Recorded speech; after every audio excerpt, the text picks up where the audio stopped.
Well, as the old saying goes, you blank around and you find out.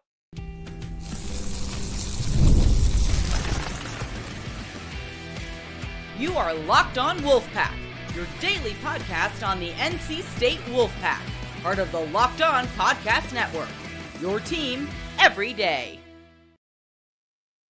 What's up, Wolfpack Nation? Welcome to your post-game live episode. This will also serve as Friday's episode.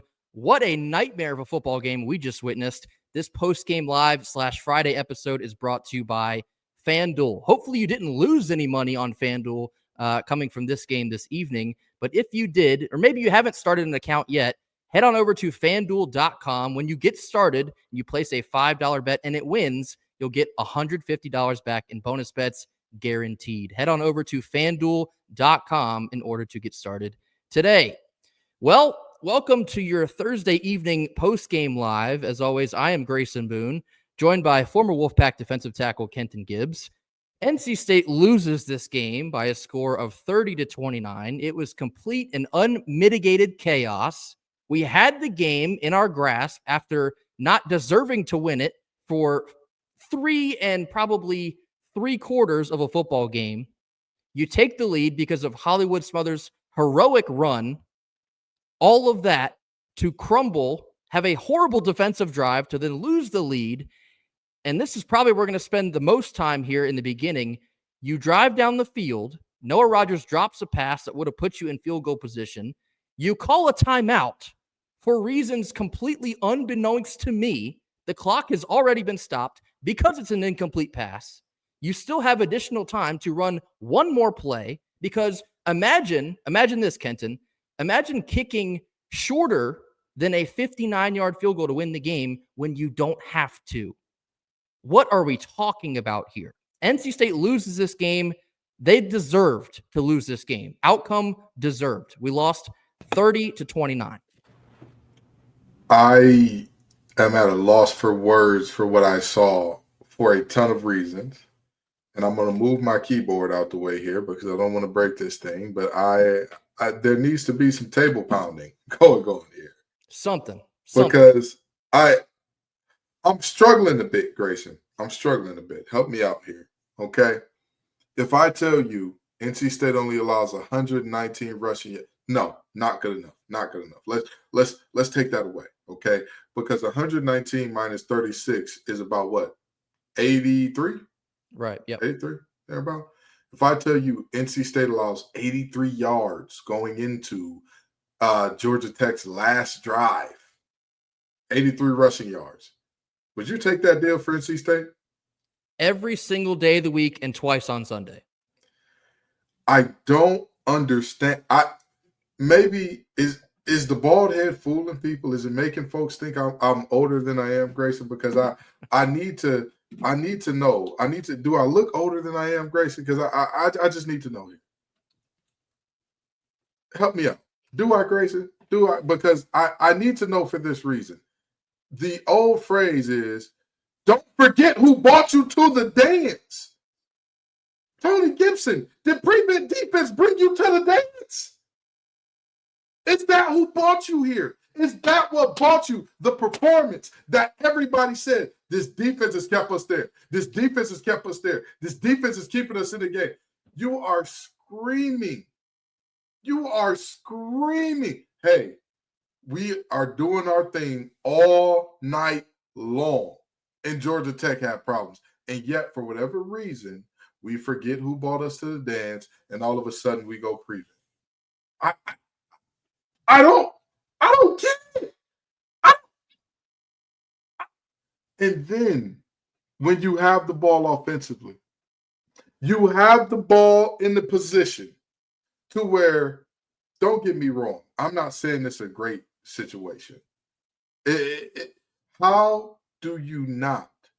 Why do you call a timeout after an incomplete pass when, again, we just saw Hollywood break 175 yards? Run the ball again and get you a field goal from wherever it lands. That's it. Inside zone. Hey, fellas, inside zone, offensive line, give me 10. Can y'all give me 10? Hollywood, you got 10 in you? Give me 10. Get down. We're done. And Hollywood Smothers, I love the touchdown run, but you have to know to get down in that situation. How many times have we seen running backs get down at the 5, get down at the 4, get down at the 1 because they know we can run the clock out here? It's so confusing because the poison that is going ultra conservative on offense has now spread to the defense because, again, you've held this team to 83 yards rushing. This is the lowest amount of rushing yards that they've had in any win against a Power 4 team this year. And it's not even close either. Not even close. You did the thing. Oh, James, you did the thing. And then just at the end, you just say, oh, well, we've done enough of the thing, boys. Let's go ahead. The hay's in the barn. Well, Grayson, I checked the barn, and we are, in fact, hayless right now because we all know the phrase, prevent defense prevents you from winning. And that's what we did. That's what we did. Again, Grayson, I just need to know, was I here in a past life or something? Because I feel like Dorn and Gibson and Anai are older than me, and all of them should know, don't forget who brought you to the dance. And it seemed like we were in position to win the football game. Has Vincent brought us to the dance? Is he the reason that we had the lead, Grayson? No. Was this a 5 field goal night from him that I missed? Was it? Sir.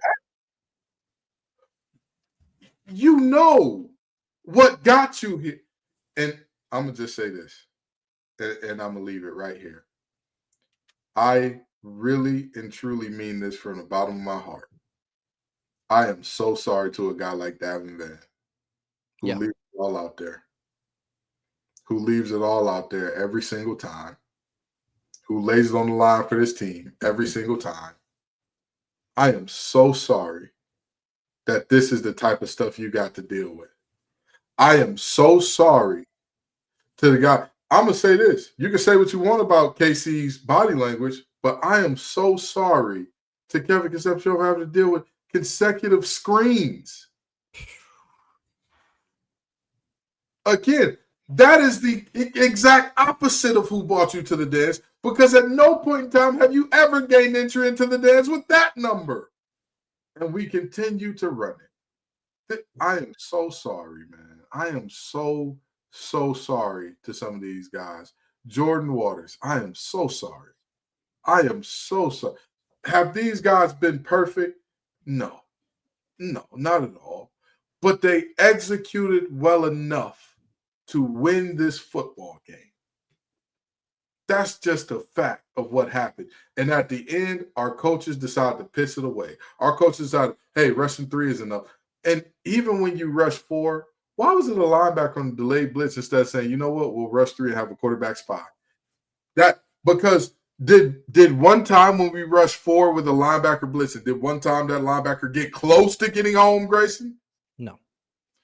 So it seems to me, and everybody loves to say hindsight is 20/20, but I'm sorry, Grayson and I were saying this, and not only Grayson and I, other fans were saying this while this is happening. Why don't we have a spot? Why don't we have a spot? Why don't we have a spot? Not in hindsight, while this drive is happening. It's so disappointing, man. I'm almost at a loss for words, because how do you call a timeout when you have the clock stopped and you do not attempt? Why, with 6 seconds left, would you not attempt to run another play? I get it. CJ Bailey's a freshman with a proclivity to hold on to the ball for a long time. So you know what you do in that situation? You put Jordan Waters back there and you say, listen, give me everything you got. Give me everything you got to give me as many yards as you can. And when you go down, we're going to call this timeout. And Noah or Smith, whoever we want to kick this thing, you're going to kick it. But this here, man, I don't understand it. I very genuinely don't understand this. You said you're struggling to not be at a loss of words. Folks, I am completely at a loss of words. And I do feel horrible for guys like Davin Van and Hollywood Smothers and even CJ Bailey, who didn't play the greatest game in the world tonight. still gave us everything he had using his legs, got in the end zone 3 times, all of a sudden became CJ Vick of all people on a Thursday night. I feel horrible for guys like T-Mac Cooley, for Bishop Fitzgerald, for Brandon Cleveland, who had his best game of the season. For the coaches to fail you in a situation like this, it is utterly humiliating. It makes me sick to my stomach. It is simply unbelievable. But the thing is about that, it's so unbelievable, it's believable that it's unbelievable. What are we doing? What are we doing in week 11 of this season? What are we doing, guys? I mean, Hollywood Smothers, you are him. You are Himmywood Smothers. You put the team on your back when in a situation where we didn't know what was really going on. You should have won us the game in that spot. CJ Bailey, again, despite the struggles, put the team on his back. The defense tonight, for the majority of the game, played an excellent game. Kenton, you talked about you hold Georgia Tech well under their average for the season. You did what you're supposed to do, and it wasn't good enough. That's so dumb. Like, how are we doing this? How? This staff doesn't know better than to put these guys in better positions than they were in tonight. What are we doing? I said we deserve to lose. Yeah, we absolutely deserve to lose this game. You mess around against a team like Georgia Tech, you will lose this game probably 10 out of 10 times. Deserved outcome. It's embarrassing. I cannot believe we lost this game. And everyone's going to say, oh, I can believe it. Yes, I certainly can too. But the fashion in which we keep finding ways to self-implode in key situations, truly unbelievable. Before I blow my top here, I'm going to get into a live ad, maybe blow off some steam for myself. Our first live ad read comes from FanDuel. Again, hopefully you didn't lose any money tonight betting on the Wolfpack. You can tackle NFL action on FanDuel all season long. That's because it's America's #1 sports book. Right now, new customers can bet just $5 and get $150 back in bonus bets if that first $5 bet wins. The FanDuel Sportsbook app gives you everything you need to place live bets in the NFL, all in just one singular place. When you get a hunch in the middle of a game, you can check out the latest stats, view live play-by-play, and so much more on the very same page you're placing all of your bets. Head on over to FanDuel.com in order to join today. You'll get started with that $150 back in bonus bets if that first pesky $5 bet wins. That's FanDuel.com in order to get started. Never waste a hunch and make every moment more with FanDuel, the official sportsbook partner of the NFL. Middle portion here of I almost said Saturday, our Thursday night post-game live. NC State completely self-implodes, loses to the Yellow Jackets of Georgia Tech by a score of 30-29 in the final seconds. I mean, I'll be honest with you, Kenton. I'll be honest with every single person listening to this podcast. I don't know where to go from here for the rest of this podcast. I truly, I don't even know what to talk about. We can spend the rest of this time talking about coaching malpractice, because I think that is the main storyline based on what we saw tonight. When you have skill players like Hollywood Smothers, how does he do so well in the first half? And you see that spark from him that you've seen consistently all season long. And then all of a sudden he disappears. He doesn't get the carries. Doesn't get the targets. Now, mind you, Kendrick Raphael did fine. He came in and played very well, 9 rushes for 78 yards. That was great. But it's just like the rotations. We're still messing with this in week 11 of the season. How do you not have a guy that is stampeding through the Georgia Tech defense, and then all of a sudden, poof, gone. Can't find him for 2 whole quarters. Justin Jolie, how many times we pounded the table for that guy this entire season? 3 catches tonight. Only targeted 5 times, 11 total reception yards. It can't happen. It can't happen. What are we talking about? What are we talking about? It's coaching malpractice. I talked about Hollywood Smothers. You are him. CJ Bailey, you are the future. Robert and I, you are from the island of Hawaii. I don't know what else to say about you.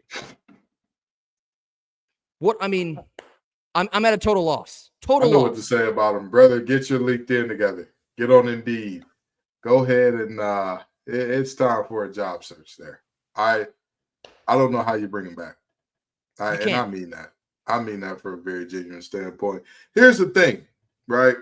I told everybody if you're gonna lose with the new regime, and that's what this team is doing. So that's a silver line, if there is one, a silver lining to this, right? You're losing with the young guys. Here's the part that even throws rust on that little bit of silver lining. You shouldn't be losing with these young guys. These young guys are good enough to win you football games. These young guys are doing what they're supposed to do to win you the ball game. And there is this overarching sense of, oh man, we're okay. Hey, when they want you to put a spy on a quarterback, but you're just a chill guy who just won't do it. Brother, now's not the time. Now's not the time. You are supposed to stay. I'm sorry. If a team hits me over the top, we have one of the best cornerback duos in the nation, quiet's kept. One of the best with Cisse and White. I want you to think about this right now.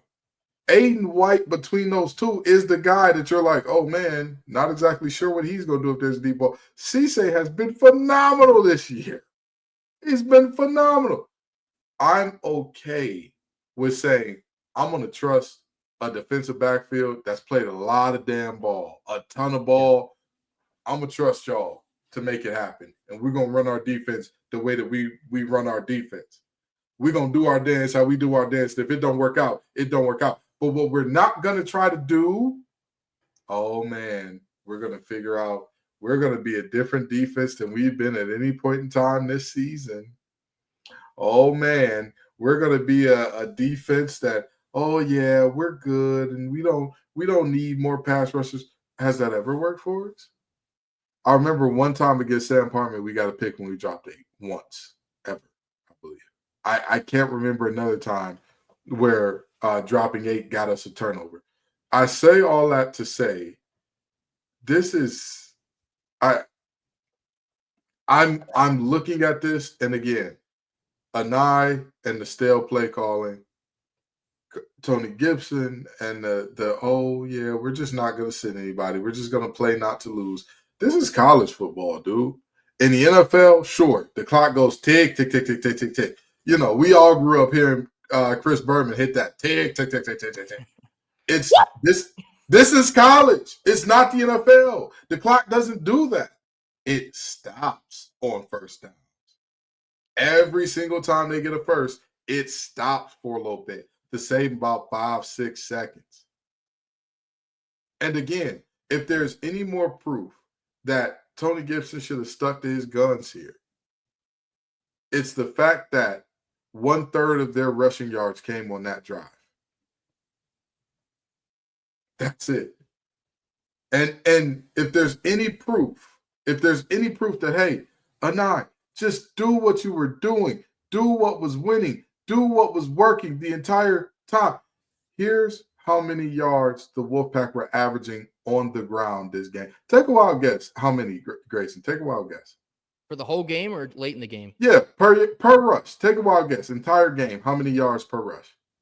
Hollywood definitely helped it out at the end. Raphael helped it out at the end. CJ helped it out a couple times. I'm going to say like somewhere between 7 and 9. Like I'll go like high 7s. 8.7 yards per carry. There you have it. So let's do some math here, Grayson. You got 6 seconds left. Let's say we're not doubling the average. We're not making the average something that it's never been. You get 8 more yards and you kick that same field goal.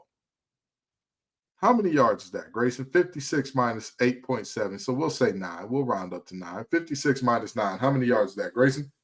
What's that? 47. There you go. I can't do that. Now, I'm too pissed. It's okay. It's all right. Now, Grayson, have we not hit 47-yarders this year in the past? I certainly hope so. But this time you're looking to hit a 56-yarder in the wind. 59-yarder. 59-yarder in the wind. All righty. I don't. This is an embarrassment by these coaches, and I thought that we were beyond the years of Coach Doran mismanaging the clock, because we haven't had a moment where there was like a very direct clock mismanagement, not like I got too conservative. I mean a very direct, like, hey, I'm going to blow this because I don't know what the clock is doing here moment in quite some time. With 6 seconds left and a timeout and a stoppage because of an incomplete pass, you don't even attempt another play? I very seriously want to know what the purpose of that timeout was. I would love to hear the explanation of, hey, why'd you call that timeout? Why? I would love to hear that. And again, I'm going to say this, and I'm going to pass it back to Grayson because I've talked too much here. But I think it's so interesting that Grayson and I said, if we win 7-8 this season, it's a failure. And now we're looking at the possibility of 5. Yeah. That's on the table. Yeah. 7-8 was a failure, and we're looking at 5. I've seen this question that's currently on the screen and others like it. To answer it very briefly, it's both of them. Both of them. Two of them things. Both. B-O, yeah. You get the point. Both of them, okay? Coaching malpractice, offense, defense, and even using the special teams at the end. All 3 facets of this game, malpractice. This game squarely, and I mean squarely, not a rectangle, squarely on this coaching staff. Squarely. There is nowhere else to assign blame for what we saw tonight. It is on the coaching staff. They failed this roster tonight. They failed the fans tonight. They failed. Georgia Tech was desperately begging us to win this game. Begging us. Handed it to us at the end of the game. We said, no thanks. We're good. We're going to fight against the Dirty Foot Club for 6 wins. That's where we're at right now as a program. Pitiful. It's pitiful. And again, I'm still sitting here completely out of words. So Kenton, maybe it's a good thing that you've had a lot to say on this episode. I'm just so numb. I'm just numb. That's where we are. We've talked about apathy setting in for the fan base when you have such high expectations and truly just like hope. Like it felt like real tangible hope in this roster. Man, we've never had a wide receiving core like this under Dorn. Man, we've got a stable of running backs that might be a difference maker in the ACC this year. Man, our quarterbacks, they're further along than we hoped they would be. Can the defense hold up? Well, hopefully we're going to have enough offense to counterbalance that. We're 5-6 heading into the final game of the year. You want to talk about apathy?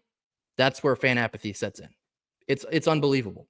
Steve Smith, I know you're probably not listening to this podcast, but if you happen to be on here, you were right, buddy. We seem to be a basketball school. Truly, and as clear as you can say it. Because football is too hell-bent on being unserious. Unserious. A serious program does not lose this game tonight. I'm sorry. They don't. We're not a serious program. And the worst part about this thing, and we'll go to break after this, but the worst part about this thing to me is you talk about fan apathy and all that. But do you know what this feels like to us guys who sweated, bled, gave tendons, ligaments, bones for this university? Do you know what this feels like? To watch the players do it right and consistently be put in a position to where they are set up to lose it. To watch, Grayson and I specifically said, hey, they got to tackle better. Tackling better is imperative. They got to tackle better. The tackling was tremendous tonight. Yeah. I very seriously don't remember 3 broken tackles tonight. I don't. When guys were in position, they made the plays. Grayson and I talked about we were envious of their offensive line because of how physical they are. Credit to Tuje. Credit to this offensive line in this game. We were the more physical offensive line. Believe it or not, yes. We were the more physical unit up front. And yet, we find a way to lose this. It means something to me to wear that block S. It means something to me to have Tuffy on the side of your helmet. These guys played like it means something to them in this game. Our coaches did not. Because if Dora was coaching for his child's life, one of his boys' life, he's not saying, oh, 6 seconds left. Yeah, we go ahead and take a field goal from 59. Yeah, that makes sense. 56, 50, however long it was. He's not doing that.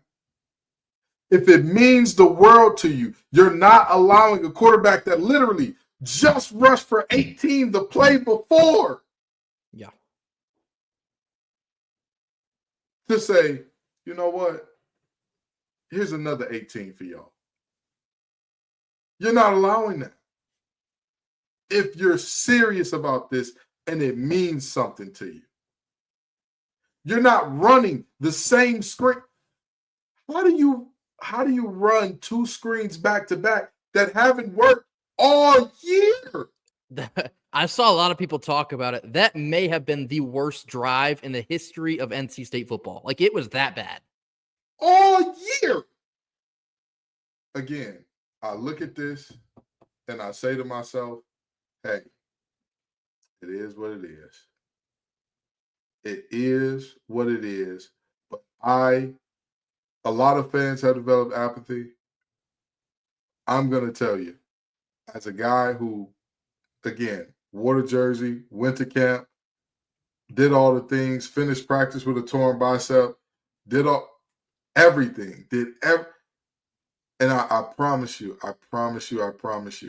if my career would have reflected the work that I put in, or how hard I worked at this thing, you could ask any of the coaches that was there when I was there. You could ask Dora, you could ask Thunder, you could ask my whole team. If it was that, trust me, I would have had a few more patches on my jacket. It just didn't work out that way for me. But to look at this game and see guys coaching like it doesn't mean anything to them. And I don't want to hear, well, obviously it does because you get paid millions and all that. I'm sorry. It's hard for me to say that. It's hard for me to say that, man. It's hard for me to say these coaches coach like that it means everything to them. It really, really did. And Mr. Sowells, we're glad to have your son Spike. Hope he stays on board. I really, really do. I'd love to have you and your boy on one of these days. But it's hard for me right now to sit here and say this game was coached like everything was on the line. Yeah. If you've ever seen, I believe it was Walk the Line, the Johnny Cash story, when they were playing that little old conservative church song and for the music executive and all that, and he said, if you got one song to play, and this is the last song you'll ever play, is that the song you'll play? Why do guys not coach like that? Why are we not coaching like this is the last time I'll ever get to do it? Why are you coaching? Why are you calling a timeout with 6 seconds left? There's plenty of time to at least run something. Right. Anything but a screen and I'm happy. Anything but a screen and I'm happy in that moment. But to trot out a 59-yarder, at that point, I would have rather seen a Hail Mary, and I'm very serious about that. You might have had a better shot at it. Might have had a better shot at it. The Hail Mary, man. This is, again, this conservativeness, man, it's really hurtful. It's really hurtful to watch and see when, again, you've given so much and you feel like this universe is a part of you. You feel like I am part of this universe and this universe is part of me until the day that I'm back in the arms of the Lord and you see this. It hurts, man. It really does. You know what I mean? Yeah. I know that most of the fans who have developed that apathy have done so because they're protecting themselves from this pain, but there is no running from this when you played on that field, when you ran out in the Carter to hear all these fans screaming. There is no protecting yourself from the type of letdown we just had. One of my favorite things, not only about just doing this podcast with Kenton on here and myself in general, But Locked On, they give us the platform to show our passion, to be fans of the team that we're covering. And that's why we get so fired up on here, because we can't hide how bad we want to win every single week, even though we're not on the field. Kenton used to be. He wants it probably better than anyone else that's a current fan. But we get on here and we beg and we plead and we pry for this coaching staff to just be competent enough with the roster that you have put together to go out and win football games. We're better than this. We are better than this. This fan base deserves more than this. How are we still doing this in 2024? I don't know. I don't know how we're still doing this in 24. But one thing that we will never shy away from on here, we will tell you exactly how it is. Exactly how it is. We've seen it all. We've been through it all. NC State fans, if you're a real fan, you know what I'm talking about. This, unfortunately, what we saw tonight, not really anything new. But it's crazy that we're still doing it. We're still doing it. NC State fans, I feel like we should apologize to all of y'all tonight. I'm sorry for what you had to watch tonight. It was truly that bad. It was truly that bad. Real quickly, I'm going to take a breather and read another ad. I got to pay our bills here. Our second live sponsor for our Thursday post-game live is PrizePicks. How fitting. We had FanDuel, we had PrizePicks. Hopefully you didn't lose too much tonight picking the pack. PrizePicks is the best place to get real money sports action. With over 10 million members and billions of dollars in awarded winnings, PrizePicks has made daily fantasy sports accessible to all. All you have to do is pick more or less on at least two players for a shot to win up to 100 times your cash.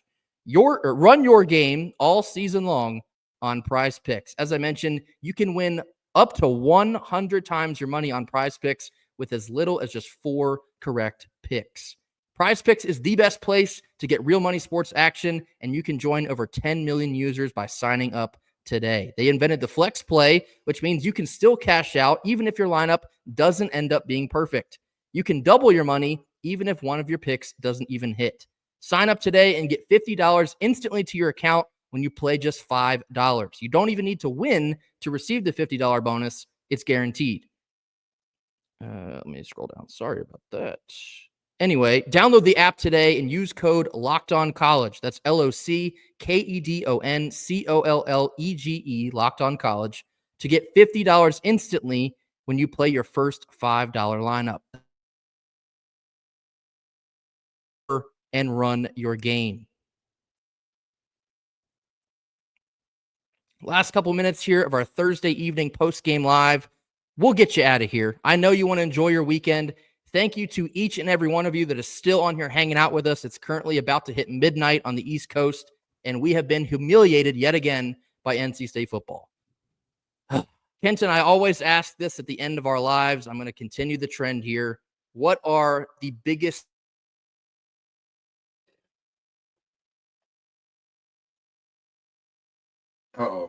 Did you? Oh, did you? Robert and I is trying to cut my Wi-Fi. What are the biggest takeaways from this game? I Yeah. believe is what you said, because I know you well enough to know that. You know, here's what my biggest takeaway is from this game. Every fan who has said Dorn is not the guy, he will never get you over the hump, was very, very right. Very right. And here's the thing. There was a reason I was hesitant to say I'm 100% certain Dorn's not the guy to get you over the hump. There's a reason. And it's not even like a self-serving, like, oh, he recruited me and he couldn't be not the guy to get you over the hump if he recruits me. No.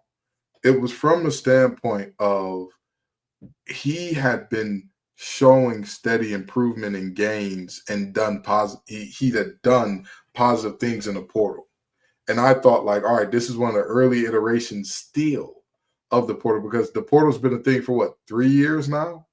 Three or so years? 3 or 4, yeah. So I'm thinking, like, okay, the portal came along fairly late in his tenure, but he's learning, he's using it well. It doesn't matter what type of talent you have. It doesn't matter what type of talent you have. You know, when you're coaching like this, it'll never matter. And two things about out of the comments. Number one, Swervo with saying, "Hey, Doran explained on the during the presser why he did that." We're gonna play that in the next episode. Wait. Sorry, if I that's a missed clip. this. What did he say? Oh, I didn't see it. Okay, That's why okay. I'm saying when we get this, we are going to absolutely have that on the show if that is available. We We gonna will have have that. that on the show. We gonna have that. But again, this is what I mean when I say there is no amount of talent that can get through some of these coaching decisions. Justin Jolie is a freak and touched the ball 3 times. Touched the ball 3 times. That's it. That's it. You look at this game and you say, how did we do this? How did we not make this happen? How did we not make this happen? Kendrick Raphael was cooking. Hollywood Smothers was cooking. CJ Baylor were cooking. All on the ground. Grayson and I were wrong. Running the ball apparently was the way to go. Somehow. We were wrong. Why did you not? Why did you not continue to do that? Again, and the last thing here, the last comment I want to get to, somebody said, hey, I believe it was Mike Jones. Maybe we can get Dan Campbell. I love that you said that. You know why? Who? Because of this reason. The Lions are why I still have hope in this team. Not the current iteration that is about to potentially get ready to learn some Boca Raton Bowl or whatever the case may be. Not in that way. Yeah, I saw that. Yeah, we'll get to that. We'll get to that when we'll talk about that in the next episode because we don't have the time right now. But I will say this. The Lions give me hope for this team because that is a team that was historically a laughingstock for years. Some of the greatest talents to ever step foot on a football field. A human joystick in Barry Sanders. A walking demigod. What you would build on Madden when you make a receiver named Calvin Johnson was there. And we could not get it done. And yet, all it took was a change in regime and a head coach that really, really, really wanted it really bad for the city, really bad for the team, and coordinators that would come along with him that had some talent. And all of a sudden, those boys are 50-piecing everybody. The Lions have as many 50-point games this year as they had, I believe, from their entire existence or from the 30s up to 2023. So that's why I believe in this team, and I'll never stop being a member of Wolfpack Nation. Because I know that there is better for Wolfpack Nation. I know that there's better. I talked about it earlier today on Locked On ACC. Wolfpack Nation ain't the biggest fan base in the world, but they're the most passionate. Yes. This is a group that you cannot tell me is not just a group of fans that go crazy. It is midnight on a Thursday. And yes. How many people have we had in here, Grayson? Over 200, if not more. Over 200 midnight on a Thursday. And then and we have a head coach that fixes his mouth to talk about the fan support. We have a head coach, the operator. Oh, Dabo's computer on the sideline. I can't wait to see this clip. It's that, it's high, it's low. At some point in time, when everybody else is the problem, when it's every coordinator, when it's every single, it's our quarterback, it's the health, at some point in time, we got to accept it's just you. And I'm not going to lie to you. This moment is the moment for me where I am as long as Doran is the head coach of this football team, I'll support him. But to say that I am out on Doran, I would say that. Yes. I would say if he's gone, I'm fine with that. More than fine with that. Get a good hire, hit a slam dunk, do something. Because at this point, year 12, and we're talking about fighting for our lives with the Dirty Foot Club for a bowl game. Shameless. It ain't Anai or Doran. It's both of them. And if you want my final comment on what I'm taking from this game, no comment. We're 5-6. Thank you. Thank you all for joining us this evening on this post-game live. Thank you always for joining us on this post-game, on these post-game lives. I am shooketh right now. I just saw the clip. Yeah, we're going to talk more about this on Monday. Okay. Thank y'all so much for joining us. Win, lose, or literally anything in between. Y'all are always on here chopping it up. Good, bad, and ugly. We appreciate you so much for hanging out with us every single time. We got humbled again tonight. Nothing new, but it still stings the same every single time. NC State loses to Georgia Tech on the road, 30-29. We're going to have a whole lot more to say about this. You better believe that on Monday. This is also your Friday episode. So if you haven't heard us already, you're probably hearing this on Friday. Thank y'all for hearing us on Friday. It hurts still tomorrow. It's not even Friday yet. And I know this loss hurts more probably tomorrow. But anyway, thank y'all so much for joining us. Mash that like button. Throw all of your comments in the comment box. I think we might have a record high for comments. I don't want to get ahead of myself, but I wouldn't be surprised to see a record high in comments. Mash that subscribe button. We'll see you all again on Monday, possibly even sooner than that if we have some things to get off of our chest. We'll talk to y'all very soon. Thank you for joining us. Go Pack. Go Pack. That clock operators.